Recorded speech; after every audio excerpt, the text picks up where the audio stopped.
ان کو دور ہونا چاہتا ہے فیوچر یہ ان کی طرف سے یعنی ایک ہے۔ دوسرا یہ ہے کہ اٹارنی جنرل آف پاکستان نے جو کل جو دستاویزات پیش کرنے کے والے سے بات کی گئی ہے اس میں جو یس کے والے سے کچھ کے لکھا پا انتظار کے والے سے بات آئی، اب کابینہ کی جو نئی جو انہوں نے کہا کل ہم نے جو دستاویزات دیکھی ہیں اس میں یس کا لکھا تھا، آج کابینہ کے والے سے نئی منظوری کیونکہ جو اسد عمر کے اپنے حوالے سے پیچھے بات کی تھی، یہ چیف جسٹس نے اس پہ سوال اٹھایا تھا کہ یس کا مطلب اٹارنی جنرل صاحب نے یہ تشریح کرنے کی کوشش کی کہ ہاں کا مطلب یہ ہے کہ وہ ایکسیپٹ ہے، تسلیم ہے، یس کا مطلب۔ تو انہوں نے کہا کہ یہ آپ اس طرح یہ کہہ سکتے ہیں، اٹارنی جنرل کا یہ آرگومنٹ تھا کہ 24 گھنٹے میں اگر اس کو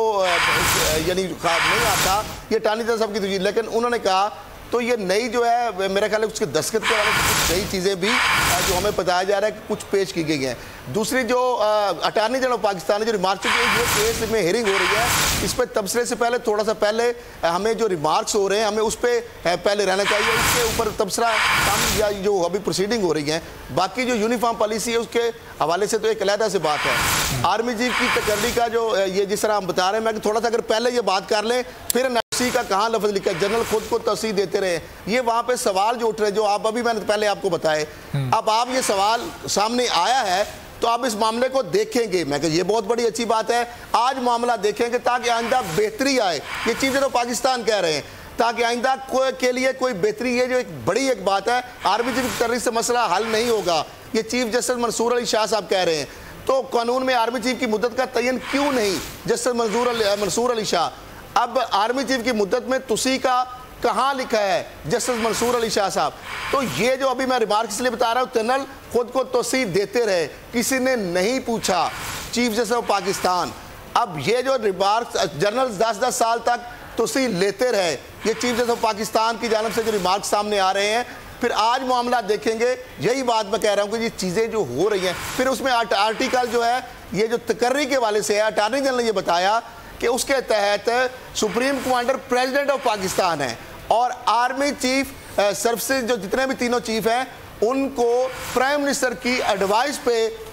وہ نوٹیفائی کرتے ہیں۔ یہی چیزیں روٹ غلطیاں ہوئی ہیں، حکومت نے کہیں بھی یہ نہیں کہا کہ غلطی تھی، ایک طرح وہ کہہ رہے نہیں کہہ رہے لکھ کے، لیکن کورٹ یہ کہہ رہی کہ ایک آپ مان بھی رہے ہیں، کریکشن کر بھی رہے ہیں، لیکن منہ سے کہنے کے لیے تیار نہیں۔ کابینہ کے ارکان سے مقررہ وقت میں وہی عدالت نے آپ کی دستاویز کو دیکھ کر حکم دیا تھا، کیونکہ جو دستاویزات کل پرسوں اس میں تبدیلی بہت ساریاں چیزیں نہیں آئی ہیں، تو آرمی چیف کی تقرری سے مسئلہ نہیں جو اس منصور علی شاہ صاحب کہہ رہے ہیں۔ آرمی چیف کی مدت اب ملازمت کے یہ جو ایمبیگوٹیز تھیں، جو انوملیز تھیں، آئین خاموش تھا، تو لغاری صاحب بھی جس طرح کہہ رہے ہیں، میں سمجھتا ہوں کہ جسٹس آصف سعید کھوسہ صاحب چیف جسٹس آف پاکستان نے انہیں پاکستان کو آئین پاکستان ریاست پاکستان کو اداروں کی بالادستی کو،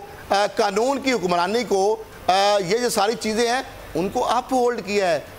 یہ جو ریمارکس آ رہے ہیں سامنے اس سے یہ نظر آ رہا ہے کہ یہ بہت ساری جو ایررز ایمبیگوٹیز تھی، اور اگر آپ کہیں تو میں چھوٹا سے ایک جو اس نے بھیجا ہے کہ chief justice of Pakistan justice Asif Khosa نے اس معاملے میں ایک بڑے بحران سے بچایا ہے، کیونکہ یہ بعد میں جو چیزیں لغاری صاحب بھی جانتے ہیں کہ اگر 6 مہینے بعد اگر جس طرح مجھے ایک بھیجا ہے ایک ایکسپرٹ نے کہ اگر یہ میں چھوٹا سا اگر کوڈ پڑھ دوں، کیونکہ یہ ایسی چیز ہے اس پہ اپنے طور پہ ہم خود سے کوئی اس طرح نہیں کرنا چاہیے، محتاط چیز کرنی، اس بڑا سینسٹیو معاملہ ہے کہ چیف جسٹس نے وزیر اعظم کو اور حکومت کو،